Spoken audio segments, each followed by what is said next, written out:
And welcome to Shimano's TZ30 rear derailleur. This derailleur is typically found on inexpensive bicycles such as this one over here, looking like this. In this video I'm going to give you a bit of a system overview, and then we'll show you the adjustments on it off the bike and then mounted on the bike. So obviously the derailleur, through cables, cable guides, connects to the shifter on the handlebar. The cable guides are important, and their ends, because the ends fit in little welded on cable guide holders. And this component here is also important. The cable runs through it, and this is mounted on the underside of the bottom bracket there on the frame. We'll show you where exactly. The cable run ends up at the rear derailleur here, and this is how it looks like when it's clamped in place properly with correct amount of force, so the cable is not frayed or damaged. All the wire strands in the cable are intact, just like this. So this is a nicely mounted cable. The cable also goes through this adjuster here. This is threaded and will shorten the cable. It's going to be obvious when it's mounted. So that's one bolt, two bolts. Here is bolts 3 and 4 in pair. One of these limit the derailleur's motion in this direction, and the other one will limit the derailleur's motion in the opposite direction, like this. The length of the screw can be adjusted, so obviously this limiting is wherever it should be. So that's 1, 2, 3, 4 bolts. There's a fifth one needed for mounting to the frame, this one here, and 2 other bolts mount the pulley wheels, this one and this one, and basically that's it. These are all the bolts on it. There are rivets that don't come out, shouldn't come out. These ones here, 4 of them, to make this parallelogram move sideways. These need lubrication. So does the spring, or the spring's anchor points underneath, deep down below there, okay? So that needs lubrication. So does the entire length of the cable, as it is moving, is being shortened, so it's sliding and gliding through this fine adjuster, all of the cable guides, the entire length all the way up to the shifter. So let's mount it now. The derailleur's cable starts here. The shifter's fine adjuster, this is threaded, and at this point it doesn't matter where it's threaded or how it looks like, just starts there, and loop it around the handlebar the best you can. And because the derailleur is mounted on the right side of the bicycle, run the cable to the right side of the bicycle, and this is the first cable grommet there, and then this component needs to mount to the underside of the bottom bracket. So from this cable grommet through here, it needs its tiny screw, about that long. Obviously don't over tighten it, because it's really difficult to repair the frame if you strip the thread. So there it is, and then this is the next attachment point there. Over here at the shifter, this fine adjuster needs to be turned all the way in so that it's as short as possible for maximum cable length. Over here at this cable grommet here, The cable will not stretch, but the spring will move as I pull on the cable this much. Yeah, I hope that makes sense. So just place it in there, and now we need the rear wheel taken out. The derailleur mounts here into the right side axle dropout, a right side even when the bicycle is upside down. So take a look at this bolt here. Well, the bolt is just an ordinary plain bolt. The nut is, however, this shape. This nut needs to be fitted with this shape in this orientation there.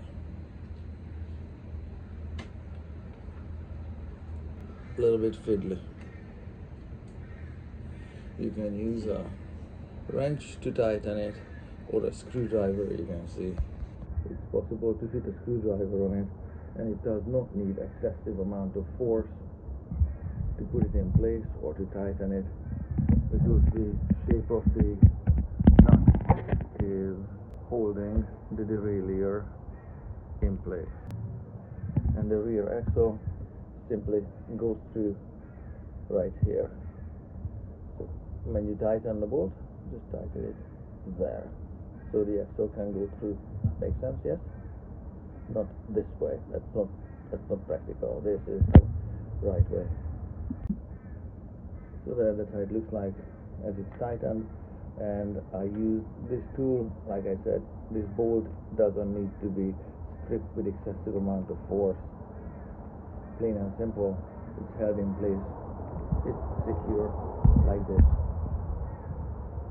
The derailleur pointing in the air like that. And of course that's how it looks like when the axle is mounted into the axle dropout and the derailleur hanger bracket.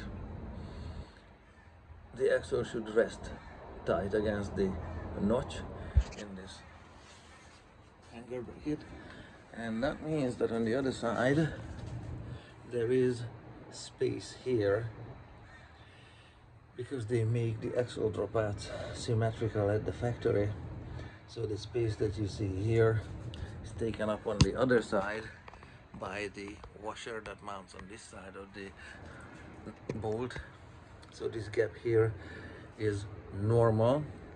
The axle should be all the way down here on this side and resting solidly against the cutout in that derailleur hanger, when the wheel, the center of the wheel lines up with the center line of the frame. Yeah, so the wheel shouldn't be sitting crooked like this. This is not mounted correctly, just in order to trying to fill that gap in the axle dropout. No, this is roughly where it should be mounted, with the wheel centered in the frame. Of course the bicycle will need a chain, but I want to show you something here. Alignment. So this is the cassette set, the first sprocket on the cassette set, and this is the guide pulley with the bolt on the derailleur. You can see how this tab here is hitting the end of the bolt. Its function is to limit the travel on the derailleur, so that the alignment here between the guide pulley and the first cassette is such that it's not pulling the chain off into this gap here between the frame and the sprocket. Likewise, at the far end of the travel here, the alignment should be made such that the guide pulley's center line lines up with the center line of the last sprocket on the cassette set, like this. And that's set by the end of this screw here hitting that tab on the derailleur. Okay, so I hope that makes sense, and This way the chain will not be pulled off behind this slat. Yeah, I need to change this, it's garbage. So you don't want the chain to be pulled off into this space, breaking this plastic component, or worse yet, gouging out the spokes and destroying half your wheel. I had that happen before when this was not lined up properly and it was overshifting in that direction. Really bad situation.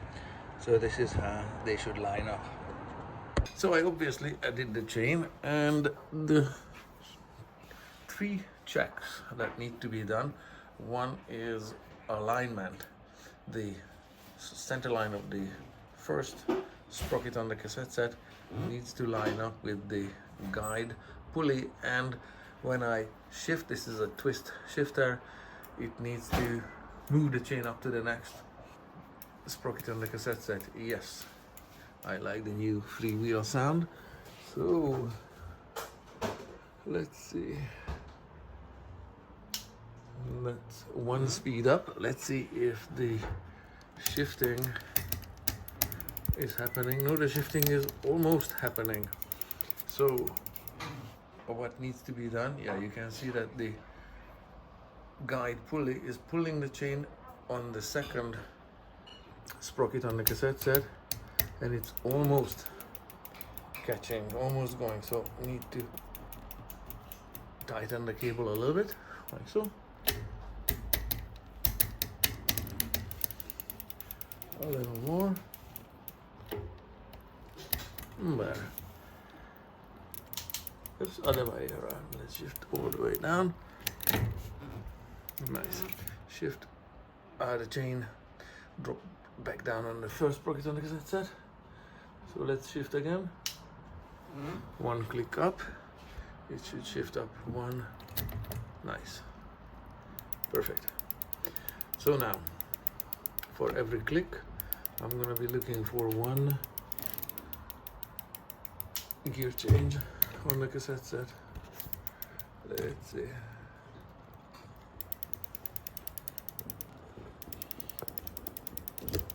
Okay, let's shift back to the, oh, there we go, that's the first one. So, one click should change it exactly one sprocket. Nice. Second one. Nice. Third one. So far so good.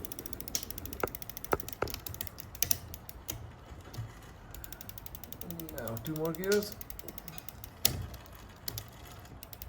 And the last one.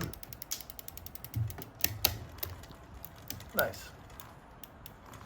So this is nice. So alignment is correct. The limiting screw is where it should be. There's a little more space. It's not quite hitting that metal tab, but just like a hair away from it. That's nice. And likewise, it engages the first gear without throwing the chain off into, you know, here between the frame and the first gear. So it's working fine. Let's shift down a few gears. And all the way down. Nice. So I'm gonna play with this up and down the whole cassette set for a few times, I don't know, 10 times, but basically it's done.